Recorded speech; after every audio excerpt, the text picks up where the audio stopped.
What is up, my beautiful cycle breakers, or intrigued by the concept of breaking cycles? Just want to make sure that everything is working. My microphone is working. It's all working.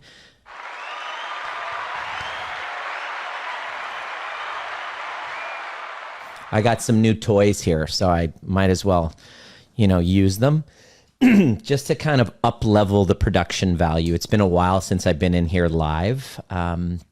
Helping people heal trauma is a little bit challenging for my nervous system. And so I find myself wanting to come into the community and answer questions. And I have so much to share.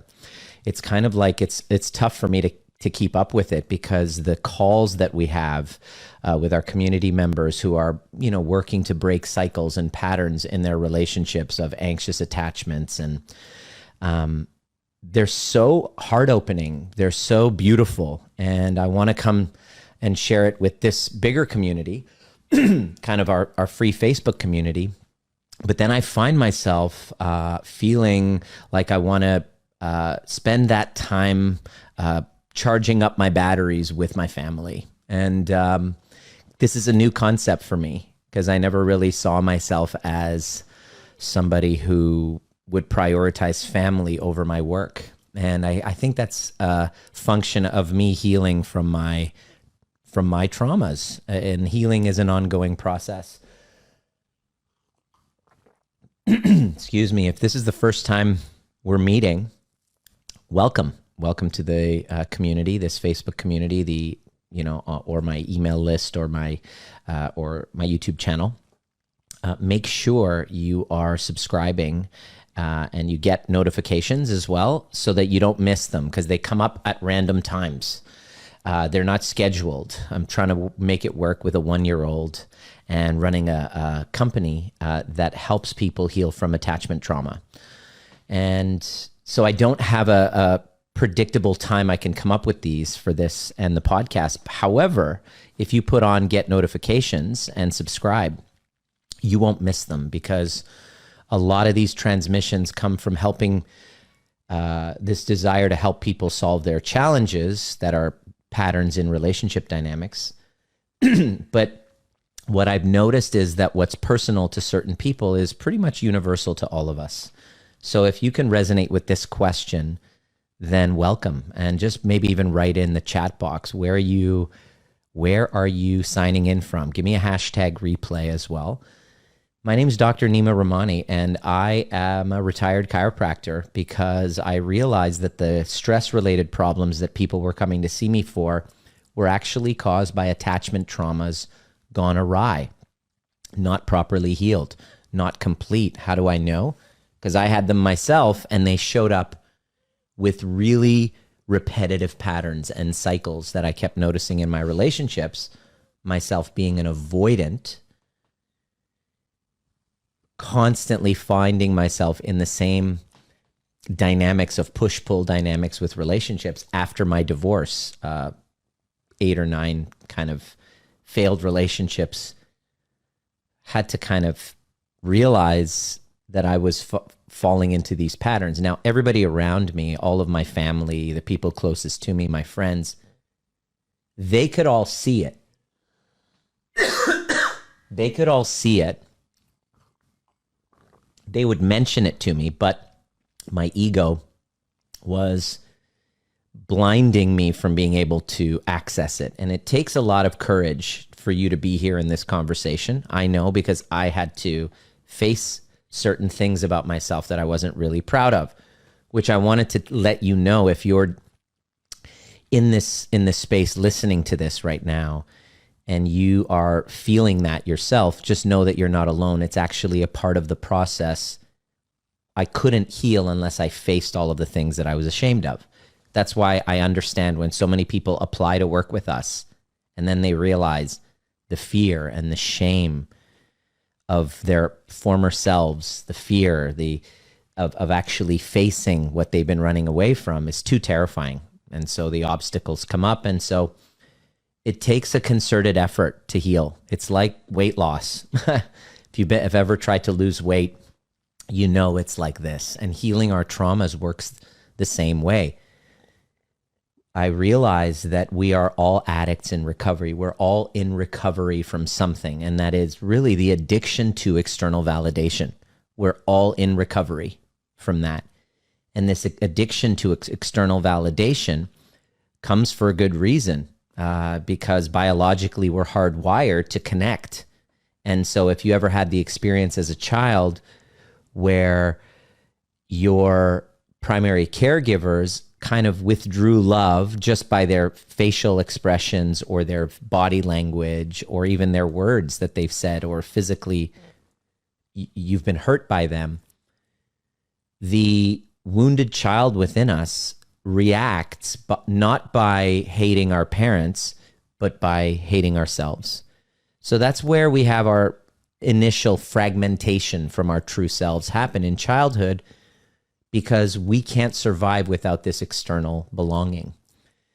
So in order to survive, we have to abandon ourselves and belong. This can come in many forms. If you had a religious background, you'll understand what I'm saying. And if they were very, there was a society, a social structure that you were raised in that had specific rules. And so there was a punishment of the fear of not belonging if you didn't follow the cultural norms. And quite frankly, who do you know that doesn't have that going on? I'm Persian. I was raised as a Baha'i, oppressed in my culture because I'm not Muslim.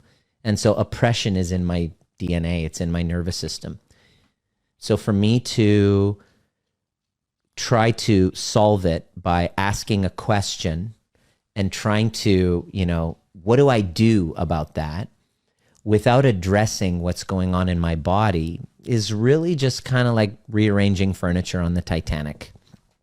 That's why I really appreciate people who ask these questions, because they're very valid, questions.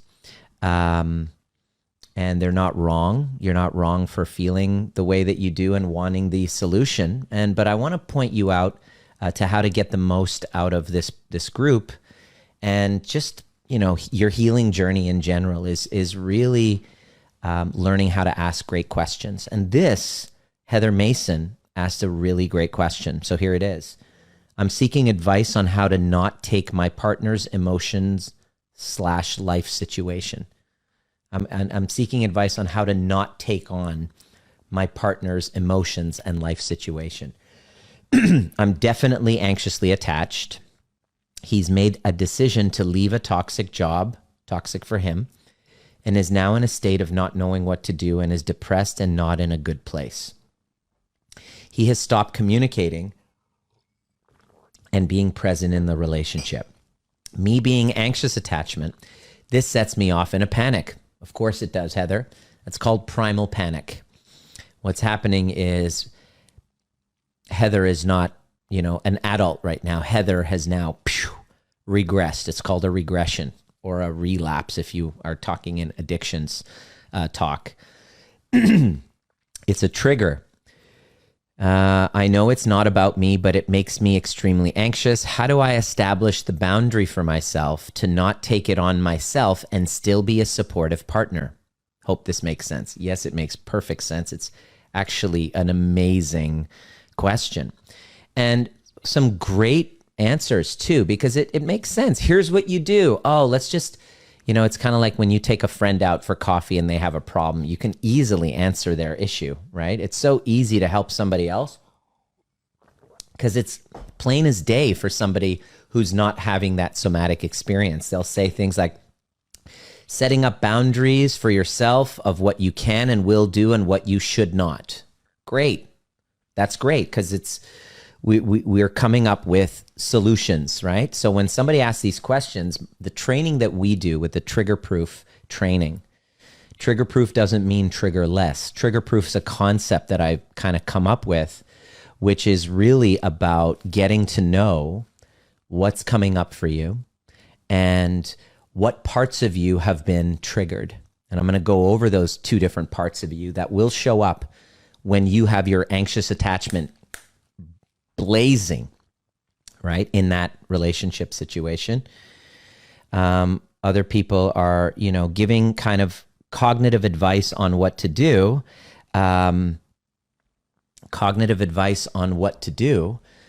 This is what you should do, Heather. Do this, do this, do this, do this, right? The problem is, Heather, you're not making decisions rationally. We can give you advice on what you should do, but the real question, which is why I'm so proud of how you asked it, you didn't say, what should I do? You basically said, what can I do in order to, because it's not about me, but what can I do in this situation? And so the answer to your question is, we got to go back in time. You got to understand why we're in this situation in the first place. And the answer is, I want you to write down this here. Maybe I can do it here. I got another toy. I'm going to move this over and see if this works. If it works, so cool. I want you to write this down. This is because of, let me see, is it on overlay? Yes. Perfect. There it is. It's called enmeshment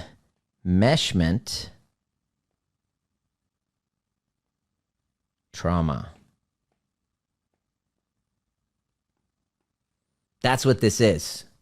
I can just kind of like move this over right here like that. Enmeshment trauma. And can you see a picture of Lucy back there? I lost my Lucy a couple weeks ago. Had to put her down. Talk about enmeshment trauma. Okay, enmeshment trauma is what you want to look into. This is the thing. In other words, enmeshment is the experience where you don't know where your emotions begin and end, and you don't know where their emotions begin and end. You literally take it on. In other words, if they're not okay, you're not okay. Enmeshment trauma is the experience of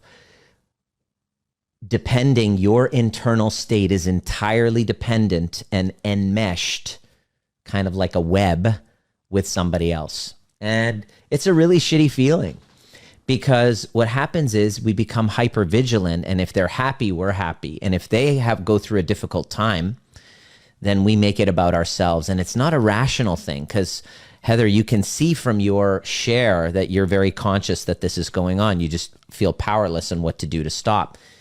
And to answer this question, we must have the skills, develop the skills to be able to recognize how old we feel. And when we get triggered, this is what, to heal enmeshment trauma, I created a process called becoming trigger proof. And so what that looks like, can I go to another one? There's two parts to you that get triggered.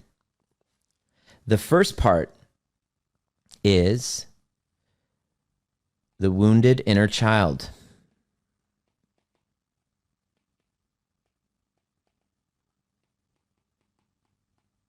Boom. The wounded inner child is the first part. That's the first part that gets activated. And so probably between the ages, what I'm guessing, what I got from you, maybe 3 to 8, you'll probably notice that as he's going through his challenging time with his job loss and, a man, there's COVID going on, his nervous system is probably quite dysregulated, feeling dissociated from himself. He's got, his own traumas, what we call, probably he's in a dorsal state where there's that kind of like a shutdown, collapse in his nervous system. Yes, ideally you want him to go, this is where, can you help him? Can you do this? And this is like weight loss. You can't force somebody to do the work.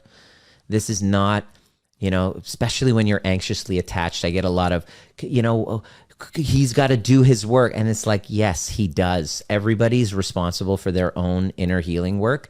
It's just inner healing work works a lot like weight loss. Everybody says they want to do it, but actually very few people actually do. I know this because we have so many people apply. We had like 50 people apply to work with us over the last month. And then when it came down to it, their fears took over. So it's like there has to come a point where you say, I'm ready. I don't want to, enough. Like, I cannot be run by my wounded inner child anymore. I'm sick and tired of showing up in this relationship like an 8-year-old.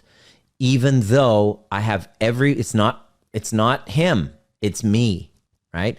That takes a lot to get to that point. Most people aren't there. Most people are like, he's got to fix his stuff. What's wrong with him, right? And so when we have enmeshment trauma, then we can't handle somebody else's sad emotions when they're, and we don't know how to support them. We want them out of it unconsciously because it's about us. And the question I want you to ask yourself that's going to be very supportive of you is asking, how old did I feel when I needed to make mom or dad's emotions my responsibility? So I'm guessing there's a rescuer component to you that needs to kind of fix it so that you can then feel safe. Just understand right now, that's what's taken over the wounded child. And what happens is if we don't learn how to regulate that, we then start to react and start behaving like the next part called the adapted adolescent.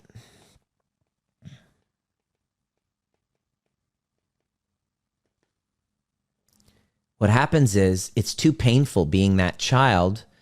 And what'll happen is there's a dance that keeps going back and forth. What is it?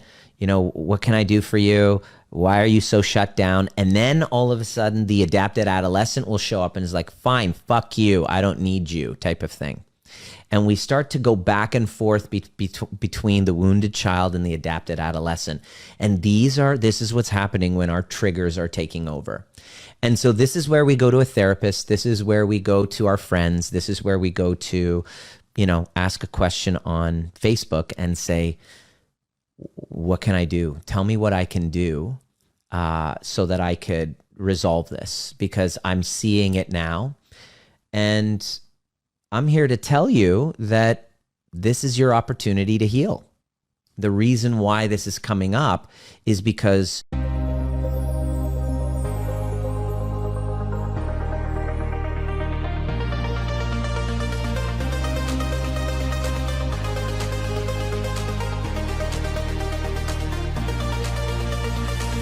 my name is Dr. Nima Rahmany, and you've been listening to the Trigger Proof, designed to teach you the most important skill necessary for a dramatically changing world, which is nervous system regulation. And becoming trigger proof doesn't mean trigger less. It means learning how to regulate ourselves to bring us back to center so that we can then be governed by our purpose rather than from our wounds. Anytime there's reactivity, there's a wound. And if you're curious and inspired to learn more, join us at Breathwork and Badassery or the overview experience.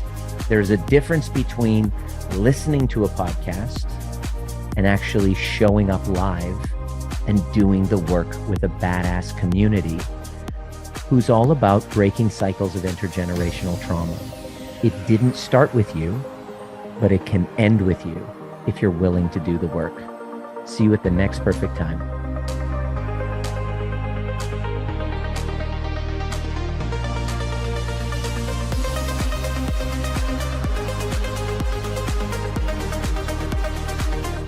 You are being gifted an opportunity to actually heal with parts of yourself. That's really what the name of this game is. That's the way out of this mess, is to learn the skill of becoming trigger proof. Because when you do, you then jump in to becoming number 3. Well, let me just see if I can go to the next one here, which is number 3, which is what? Functional adult. You want to be able to have a skillful access to the functional adult within you. And that's really our work. That is the work. And how do we do that? Well, it takes awareness. It takes awareness to notice. The fact that you reached out and you were like, wow, this is what's going on, that's huge, because most people in your situation would point the finger, tell the other person they need to go see a therapist. And what's happening is he's disconnected. He's dissociated. He's now gone through an attachment trauma. He left a toxic situation. That means there was conflict there. His heart is broken. He's going through an attachment trauma. And so the question you want to ask is, how old do you feel when this is coming up? There will be a wounded child or an adapted adolescent every time we get triggered, or a little bit of a combination of both, because we have many parts to ourselves. We haven't learned the skills in school to become able to be able to navigate. When that happens, we get flooded, our autonomic state regresses back, and we turn 8 years old, 6 years old, or however old you feel. And when you are in an avoidant attachment, like I was, our work in avoidant attachment is to lean into co-regulation. Your work as an anxious attached type of person is to lean into self-regulation, learning how to integrate these shadows that have popped up, that have been triggered. Which shadows? Your adapted adolescent and your wounded child. And so becoming trigger-proof is the art of identifying what's come up for you, and being able to drop in and release emotions you've been stuffing away from years. Look at how, and observe all of the efforts you make to try to avoid feeling these things. And that just makes us more anxious. And the answer is to go into the burning building, and you're not going to want to do it. There is no quick shortcut answer to your question. Everybody wants that quick fix, right?